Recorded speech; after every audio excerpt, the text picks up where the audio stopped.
মাজাভাঙা ব্যক্তিবর্গ দিয়ে গঠিত মাজাভাঙা উপদেষ্টা পরিষদ দেশ চালাতে পারছে না, তারা ব্যর্থ মন্তব্য করেছেন গণ অধিকার পরিষদের সাধারণ সম্পাদক রাশেদ খান। ঝিনাইদহ শহরের একটি রেস্টুরেন্টে যুব অধিকার পরিষদের আয়োজনে এক মত বিনিময় সভায় এ কথা বলেন তিনি। বলেন, আওয়ামী লীগ একটি পাপিষ্ঠ রেজিম, এই রেজিমকে নির্মূল করতে হবে, তাই সকল রাজনৈতিক দলের মধ্যে ঐক্য ধরে রাখা জরুরি। আগামীতে আওয়ামী লীগের ডামি ও স্বতন্ত্র কোনো প্রার্থীকে নির্বাচন করতে দেয়া হবে না বলেও হুঁশিয়ারি দেন রাশেদ খান।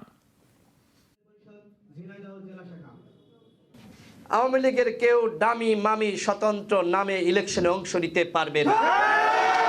শুধুমাত্র ঝিনাইদহতে না, সারা বাংলাদেশের কোথাও আওয়ামী লীগকে গণহত্যার বিচারের আগে ডামি মামি স্বতন্ত্র নামে ইলেকশনে অংশ নেওয়ার সুযোগ দেওয়া হবে না।